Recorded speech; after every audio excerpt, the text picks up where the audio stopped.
Hi friends, இந்த வீடியோவில் கிசான் விகாஸ் பத்ரா அப்படிங்கிற ஒரு சூப்பரான சேமிப்பு திட்டத்தை பற்றின முழுமையான தகவல் தான் இந்த வீடியோவில் பார்க்க போகிறோம்.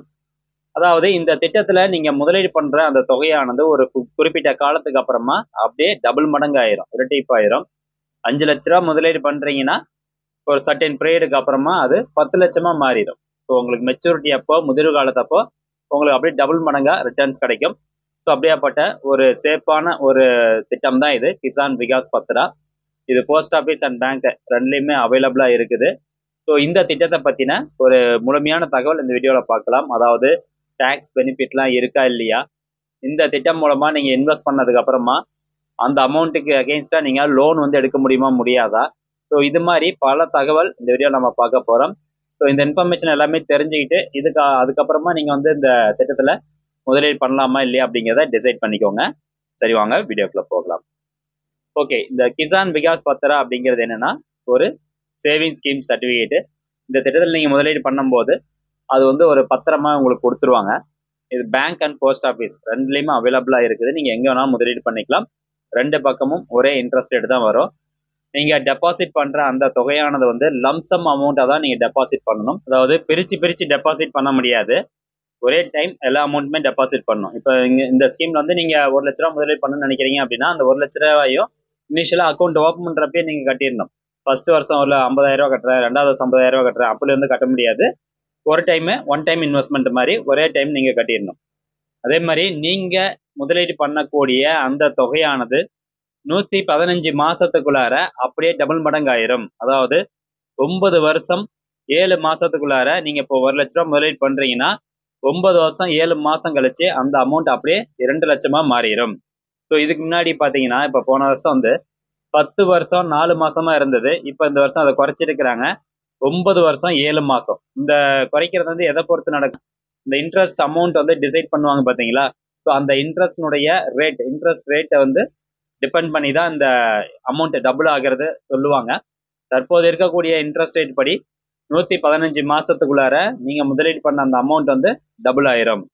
At end of 9 years 7 months, 9 வருஷம் 7 மாசம் முடிஞ்சு உங்களுடைய அமௌண்ட் வந்து நீங்க எடுத்துக்கலாம். நீங்க எவ்வளவு தொகை இன்வெஸ்ட் பண்ணீங்க பிளஸ் எவ்வளவு இன்ட்ரெஸ்ட் அமௌண்ட் வந்திருக்கு, 2 அமௌண்ட் சேர்த்து உங்களுக்கு கொடுத்துருவாங்க. அடுத்தபடியா யாரெல்லாம் அக்கௌண்ட் ஓப்பன் பண்ணலாம் அப்படின்னு கேட்டீங்கன்னா, சிங்கிள் அடல்ட் தனி நம்பர் யார் வேணாலும் அக்கௌண்ட் ஓப்பன் பண்ணிக்கலாம். 18 வயசு மேல இருக்கக்கூடிய நபர்கள் அக்கௌண்ட் ஓப்பன் பண்ணலாம். அல்லது ஜாயிண்ட் அக்கௌண்டாகவும் நீங்க வந்து ஓப்பன் பண்ணிக்கலாம். அல்லது ஒரு மைனர் பேர்ல வந்து கார்டியன் பயன்படுத்தி நீங்க அக்கௌண்ட் ஓப்பன் பண்ணிக்கலாம். அந்த மைனனுடைய ஏஜ் 10 வருஷத்துக்கு மேல இருக்கணும். அப்பதான் வந்து அவருடைய பெயர்ல கார்டியனை போட்டு அக்கௌண்ட் நீங்க வந்து ஓப்பன் பண்ண முடியும். ஸோ எத்தனை அக்கௌண்ட் வேணாலும் ஓப்பன் பண்ணிக்கலாங்க. இப்போ நான் முன்ன சொன்னேன் பார்த்தீங்களா, இப்போ 1 லட்ச ரூபா வந்து முதலீடு பண்ணணும்னு நினைக்கிறீங்க, ஆனால் கையில் 50,000 ரூபா தான் இருக்குது அப்படின்னா ஃபர்ஸ்ட் நீங்கள் ஒரு 50,000 ரூபா போட்டு முதலீடு பண்ணிடுங்க. அது வந்து உங்களுக்கு அந்த ஸ்கீம் அப்படியே ரன் ஆகிட்டே இருக்கும். அதுக்கப்புறம் மறுபடியும் உங்களுக்கு 50,000 ரூபா எப்போ கையில் வருதோ அப்போ மறுபடியும் போயிட்டு 2வது ஒரு அக்கௌண்ட் வந்து ஓப்பன் பண்ணிக்கலாம். ஸோ இந்த மாதிரி மல்டிபிள் அக்கௌண்ட்ஸ் நீங்கள் ஓப்பன் பண்ணிக்கலாம். அதில் எந்த ஒரு தடையும் கிடையாது. டெபாசிட் பண்ணக்கூடிய தொகை குறைந்தபட்சம் எவ்வளோ இருக்கணும் அப்படின்னா 1000 ரூபா குறைந்தபட்சம் டெபாசிட் பண்ணியிருக்கணும். அதிகபட்சத்துக்கு லிமிட்டே கிடையாது. நீங்கள் எவ்வளோ அமௌண்ட் வேணாலும் டெபாசிட் பண்ணிக்கலாம். நீங்கள் டெபாசிட் பண்ணக்கூடிய அந்த அமௌண்ட் வந்து மல்டிபிள்ஸ் ஆஃப் 100ல வந்து இருக்கணும். அதாவது 1000, 1100, 1200 அப்படி இருக்கணும். இந்த 1150, 1120 அப்படி வந்து டெபாசிட் பண்ண முடியாது. மல்டிபிள்ஸ் ஆஃப் 100s வந்து இருக்கணும். ஸோ தற்போதைய வட்டி விகிதம் எவ்வளோ அப்படின்னு பார்த்தீங்கன்னா, ஆனுவல் இன்ட்ரெஸ்ட் ரேட் வந்து 7.5%. இந்த இன்ட்ரெஸ்ட் ரேட் வச்சு தான் அவங்க கால்குலேட் பண்ணுறாங்க. 115 மாசத்துக்குள்ளார உங்களுடைய அந்த இன்வெஸ்ட்மெண்ட் பண்ண அந்த அமௌண்ட் டபுள் ஆயிரும். 1/1/2024 இருந்து இப்போ வரைக்கும் 7.5% இன்ட்ரெஸ்ட் ரேட்டு. இது வந்து இயர்லி காம்பவுண்ட் இன்ட்ரெஸ்ட்னா என்னது, கூட்டு வட்டி. ஸோ கூட்டு வட்டிக்குன்னே ஒரு தனி வேல்யூ இருக்குது. தனி வட்டி, கூட்டு வட்டி 2 இருக்குது. இதுல கூட்டு வட்டியில தான் உங்களுக்கு டக்குன்னு அமௌண்ட் இன்க்ரீஸ் ஆகும். தனி வட்டியில அப்படிலாம் அமௌண்ட் இன்க்ரீஸ் ஆகாது. ஸோ இன்ட்ரெஸ்ட் ரேட்டை பொறுத்த வரைக்கும் இப்போ வருஷம் மாறுபடுமா அப்படின்னு கேட்டீங்கன்னா அப்படி மாறுபடாது.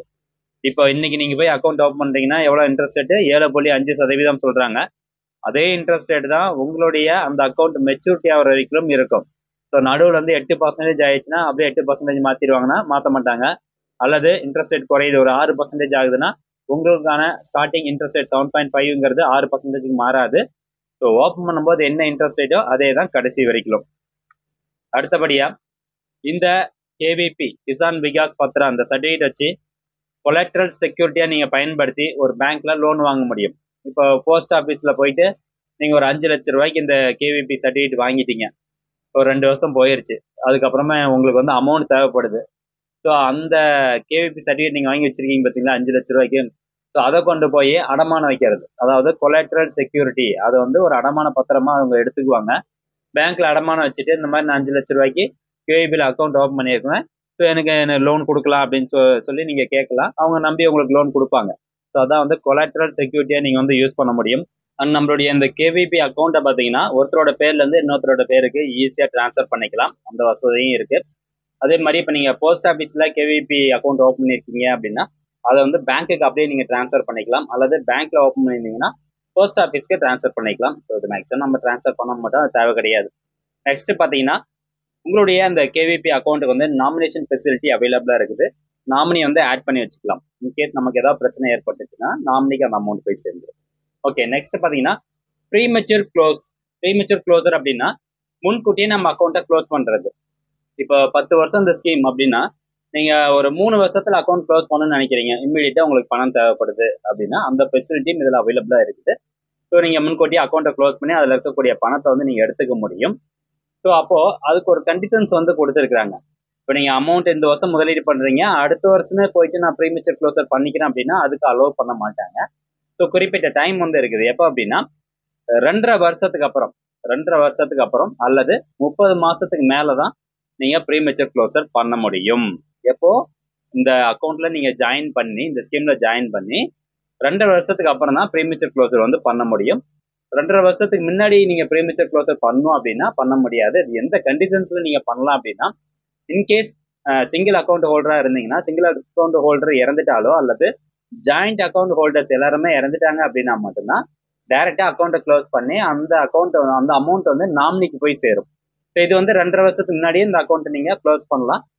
அது எப்போ அவங்க வந்து இறந்துட்டாங்க அப்படின்னா மட்டும்தான். மற்றபடி நார்மலாக நீங்கள் ப்ரீமெச்சூர் க்ளோசர் பண்ணணும் அப்படின்னா குறைஞ்சது 30 மாதத்துக்கு மேலே இருந்தால் மட்டும்தான் ப்ரீமெச்சூர் க்ளோசர் பண்ண முடியும். நெக்ஸ்ட் பார்த்தீங்கன்னா இன்கம் டேக்ஸ் பெனிஃபிட் எல்லாருமே கேட்கறது தான். ஸோ இந்த ஸ்கீமை பொறுத்த வரைக்கும் இந்த ஸ்கீம் மூலமாக கிடைக்கக்கூடிய அந்த வட்டி தொகைக்கு இன்கம் டேக்ஸ் பெனிஃபிட் வந்து கிடையாது. ஏடிசியில் வந்து காமிக்க முடியாது. ஸோ அப்போ இதுக்கு நம்ம என்ன பண்ணணும் அப்படின்னா, இந்த வட்டி தொகை இப்போ 1 லட்ச ரூபா வந்து அப்படியே இன்னொரு 1 லட்சமா மாறுது அப்படின்னா அந்த வருஷம் உங்களுடைய ஆண்டு வருமானம் எவ்வளவோ அதை பொறுத்து உங்களுக்கு இன்கம் டேக்ஸ் அப்ளிகபிள் ஆகும். இன்கேஸ் அந்த 2.5 லட்ச ரூபா ஸ்லாபுக்குள்ள தான் இருக்கீங்க அப்படின்னா நோ ப்ராப்ளம், உங்களுக்கு டேக்ஸ் வராது. ஆனால் நீங்கள் அதிகமாக அதுக்கு வேற ஏதாவது ஒரு இன்கம் உங்களுக்கு வந்திருக்கு அந்த வருஷம் அப்படின்னா கண்டிப்பாக நீங்கள் அதுக்கு சேர்த்து டேக்ஸ் கட்டி தான் ஆகணும். பட் உங்களுக்கு அமௌண்ட் மெச்சூரிட்டி ஆகும்போது உங்களுக்கு டேக்ஸ் பிடிச்சிட்டு அமௌண்ட் தர மாட்டாங்க, உங்களுக்கு ஃபுல் அமௌண்ட் கொடுத்துருவாங்க. பட் நீங்கள் இன்கம் டேக்ஸ் ஃபைல் பண்ணும்போது நீங்கள் டேக்ஸ் பே பண்ணுற மாதிரி இருக்கும். ஓகே, நெக்ஸ்ட் பார்த்தீங்கன்னா லாஸ் ஆஃப் சர்டிஃபிகேட். இன்கேஸ் நீங்கள் ஓப்பன் பண்ண அந்த கிசான் விகாஸ் பத்திரா தொலைஞ்சிருச்சு அப்படின்னா நீங்கள் டூப்ளிகேட் சர்டிஃபிகேட் வாங்கிக்கலாம். இப்போ நீங்கள் 1000 ரூபாய் இன்வெஸ்ட் பண்ணியிருக்கீங்கன்னு அப்படின்னு எடுத்துக்கலாம். நிறைய பேர் கேட்கறது தான், இந்த ப்ரீமெச்சூர் க்ளோசர் நான் பண்ணுறேங்க, நான் வந்து ஒரு 1000 ரூபா முதலீடு பண்ணியிருக்கேன் அப்படின்னா நான் ப்ரீமெச்சூர் க்ளோசர் பண்ணுறேன் அப்படிங்கும்போது எனக்கு எவ்வளோ அமௌண்ட் வந்து ரிட்டர்ன் கிடைக்கும் அப்படிங்கிறது இங்கே பாருங்க. அதாவது கரெக்டாக 2.5 வருஷத்துக்கு அப்புறம் அல்லது 3 வருஷத்துக்குள்ள நீங்கள் ப்ரீமெச்சூர் க்ளோசர் பண்ணுறீங்க அப்படின்னா உங்களுக்கு 1000 ரூபா இன்வெஸ்ட் பண்ணிருந்தீங்கன்னா 1173 ரூபா தருவாங்க. இந்த 173 ரூபா அப்படிங்கிறது இன்ட்ரெஸ்ட் அமௌண்ட். அதுவே இப்போ 3 வருஷத்துலேருந்து 4.5 வருஷத்துக்குள்ளார நீங்கள் ப்ரீமெச்சூர் க்ளோசர் பண்ணுறீங்கன்னா 1211 ரூபா. இப்போ எக்ஸாம்பிளுக்கு நீங்கள் 1 லட்ச ரூபா முதலீடு பண்ணுறீங்க அப்படின்னு எடுத்துக்கலாம். 1 லட்ச ரூபாய்க்கு எவ்வளோ வரும்? 1000 ரூபாய்க்கு 1173. அப்போ 1 லட்ச ரூபாய்க்கு எவ்வளோ கிடைக்குன்னா 1,17,300 ரூபாய் உங்களுக்கு வந்து 2.5 வருஷத்துக்கு அப்புறம் மெச்சூரிட்டி ஆகும்போது கிடைக்கும், இன்ட்ரெஸ்ட் அமௌண்ட்டோட சேர்த்து. ஸோ அந்த மாதிரி தான் நீங்கள் வந்து எடுத்துக்கணும். அதே மாதிரி பார்த்தீங்கன்னா இப்போ 8 வருஷம் கழிச்சு நீங்கள் ப்ரீமெச்சூர் க்ளோசர் பண்ணுறீங்கன்னா 1000 ரூபா முதலீடு பண்ணீங்கன்னா 1667 ரூபா கிடைக்குது. அப்போ 1000 ரூபாய்க்கு 667 ரூபா இன்ட்ரெஸ்ட் ரேட் கிடைக்குது. ஸோ இதை வச்சு நீங்கள் எவ்வளோ அமௌண்ட் இன்வெஸ்ட் பண்ணிருக்கீங்களோ அதை வச்சு நீங்கள் ஈஸியாக வந்து கால்குலேட் பண்ணிக்கலாம். ஓகே, நெக்ஸ்ட் பார்த்தீங்கன்னா அதாவது இந்த ஸ்கீம் ஆரம்பித்த ஸ்டார்டிங்லேருந்து தற்போது வரைக்கும் மெச்சூரிட்டி பீரியட் எப்படிலாம் இருந்திருக்கு அப்படிங்கிறதுக்கான ஒரு ஹிஸ்ட்ரி ரெக்கார்ட் ஜஸ்ட் உங்களுக்கு தேவைப்படுச்சா நீங்கள் பார்த்துக்கலாம். 1993 தான் ஆரம்பிச்சிருக்காங்க. அப்போ வந்து மெச்சூரிட்டி பீரியட் எவ்வளோ இருந்திருக்குன்னு பாருங்க. அப்போ நம்ம முதலீடு பண்ண தொகை 5 வருஷம் 6 மாசத்துக்குள்ளார நம்மளுக்கு என்ன இருக்கு, அப்படியே டபுள் ஆயிருக்குது. 1999 6 வருஷம். ஸோ அந்த மாதிரி பார்த்துங்க 2016 வந்து 9 வருஷம் 4 மாசம் அப்படி இருந்திருக்குது. அப்படி இருந்த ஸ்கீம் 2020, 22, 23 இதெல்லாம் பாருங்க 10 வருஷம் 4 மாசம், 10 வருஷம் 3 மாசம். ஸோ இப்படிதான் வந்து மெச்சூரிட்டி கொடுத்துருக்குறாங்க. அதுக்கப்புறமா இப்ப 1/4/2023 இருந்து இப்போ வரைக்கும் பாத்தீங்கன்னா 9 வருஷம் 7 மாசம் ஆக்கியிருக்கிறாங்க. ஸோ நம்ம முதலீடு பண்ற தொகையானது 9 வருஷம் 7 மாசத்துக்குள்ளார நம்மளுக்கு என்ன ஆகும், அப்படியே டபுள் ஆயிரும். ஸோ ஃப்ரெண்ட்ஸ், இந்த ஸ்கீம் பார்த்தீங்கன்னா கம்ப்ளீட் டீடைல்ஸ் உங்களுக்கு தெரிஞ்சிருப்பீங்க. ஸோ உண்மையுமே ஒரு அருமையான ஸ்கீம் தான். என்ன ஒரே மைனஸ் பாயிண்ட்னா இன்கம் டேக்ஸ் பெனிஃபிட் மட்டும் கிடையாது, மற்றபடி வேற ஒன்றும் கிடையாது. இந்த ஸ்கீம்ல தாராளமாக நீங்கள் முதலீடு பண்ணலாம். இந்த இன்ஃபர்மேஷன் முடிஞ்சவங்க நிறைய பேருக்கு ஷேர் பண்ணி விடுங்க. மீண்டும் அடுத்த ஒரு நல்ல பதிவில் சந்திக்கலாம். நன்றி, வணக்கம்.